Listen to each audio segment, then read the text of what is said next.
Hello everyone, welcome back to our channel. అటుకులతో చాలా సింపుల్గా ప్రిపేర్ చేసుకునే ఈ చక్రాల రెసిపీని డెఫినెట్గా ఒకసారి చెక్ చేయండి. చాలా ఈజీగా ఉంటుంది అండ్ చాలా టేస్టీగా కూడా ఉంటుంది.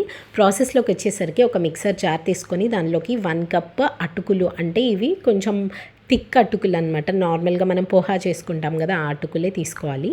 1 కప్ అటుకులకి 1/2 కప్ శనగపప్పు, అంటే పుట్నాలు వేసేసుకోవాలి. అండ్ ఈ రెండింటిని మంచిగా మిక్సీ పట్టించేసుకొని ఇట్లాగా పౌడర్ లాగా రెడీ చేసి పెట్టుకోవాలి.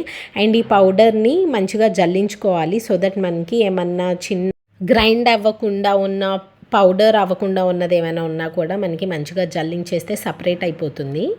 ఇలా చూపించినట్టు మంచిగా జల్లించేసుకొని తీసుకోవాలి. అండ్ ఈ పౌడర్ని తీసి పక్కన పెట్టేయాలన్నమాట, ఇంకా అది యాడ్ చేయకూడదు. అండ్ దీంట్లోకి 4 కప్స్ బియ్యం పిండి వేసేసుకుంటున్నాము. అండ్ బియ్య పిండిని కూడా ఆ 4 కప్స్ ఆఫ్ బియ్య పిండిని జల్లించుకోవాలి. మనం ఏ కప్పుతో అయితే అటుకుల్ని అండ్ పుట్నాలు మెజర్ చేసామో సేమ్ అదే కప్పుతోనే మనం బియ్యపిండిని కూడా తీసుకుంటున్నాము. ఇక్కడ 4 కప్స్ ఆఫ్ బియ్యపిండి తీసుకున్నాము అండ్ మొత్తం కూడా ఇట్లా జల్లించేసి పెట్టుకున్నాము. అండ్ దీంట్లోకి కొంచెం తెల్ల నువ్వుల్ని వేస్తున్నాము, అక్కడక్కడ తగులుతుంటే టేస్ట్ అనేది చాలా బాగుంటుంది. అండ్ అలానే టేస్ట్కి కొంచెం కారం అండ్ అలానే టేస్ట్కి సరిపడినంత సాల్ట్ కూడా వేసేసుకోవాలి.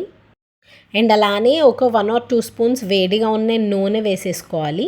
అండ్ కొంచెం మంచి ఫ్లేవర్ కోసం వాము వేస్తున్నాం. ఇట్లా చూపిస్తున్నట్టు కొంచెం క్రష్ చేసినట్టు వేయండి, మంచి ఫ్లేవర్ అనేది వస్తుందన్నమాట. ఇట్లా చూపిస్తున్నట్టు క్రష్ చేసినట్టు వేసుకోవాలి వాముని. ఒక 2 స్పూన్స్ ఆఫ్ వాము కూడా వేసేసుకొని మొత్తం ఒకసారి మంచిగా మిక్స్ చేసేసుకోవాలి. ఇట్లా బాగా కలిపేసుకున్న తర్వాత కొంచెం కొంచెంగా వాటర్ వేసుకుంటూ మిక్స్ చేసుకోవాలి. బట్ దానికంటే ముందు ఇట్లా చూపిస్తున్నట్టు ఇట్లా గట్టిగా ప్రెస్ చేస్తే మనకి ముద్దలాగా రావాలన్నమాట, వాటర్ వేయకముందే. అట్లా మంచిగా మిక్స్ చేసేసుకున్న తర్వాత కొంచెం కొంచెంగా వాటర్ వేసుకుంటూ కలిపేసుకోవాలి. అండ్ ఇవి కొంచెం గోరువెచ్చగా ఉన్న వాటర్ కాబట్టి ఒక స్పూన్తో ఇట్లా మిక్స్ చేసుకుంటున్నారు. అండ్ కొంచెం మంచి కలర్ కోసం పసుపు కూడా యాడ్ చేశారు. చాలా సింపుల్గా ఉండిద్ది, ఒకసారి డెఫినెట్గా ఇట్లా ట్రై చేయండి. అండ్ ఇట్లా చూపిస్తున్నట్టు మరీ గట్టిగా కాకుండా అట్లానే మరీ లూజ్గా కాకుండా మిక్స్ చేసేసుకోవాలి, ఎందుకంటే అటుకులు కొంచెం హార్డ్గా అయిపోతుంది అనమాట, పిండి అనేది కొంచెం గట్టి పడిపోతుంది కాబట్టి కొంచెం చూసి మిక్స్ చేసుకోవాలి. అండ్ దీనిపైన ఒక తడి క్లాత్ ఏమైనా పెట్టేసి కవర్ చేస్తే హార్డ్గా అయిపోకుండా ఉంటుందన్నమాట.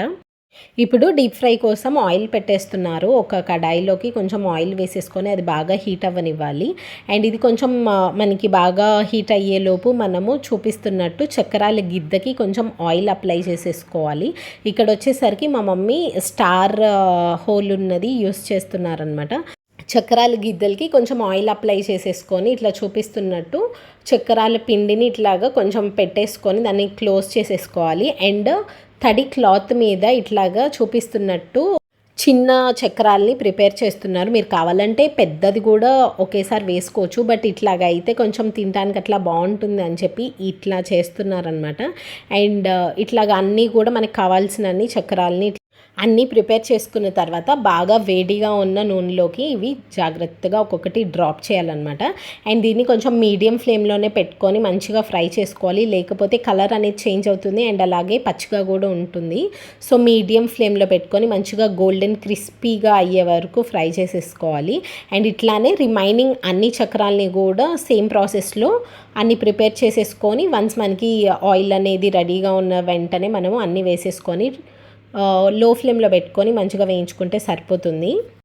అటుకులు అండ్ అలానే పుట్నాలు వేసాం కాబట్టి టేస్ట్ అనేది చాలా చాలా బాగుంటుంది. డెఫినెట్గా ఒకసారి మీరు ట్రై చేయండి, మీకు కూడా డెఫినెట్గా నచ్చుతుంది అనుకుంటున్నాను. And thank you so much for watching this video. Please like, share and subscribe to our channel.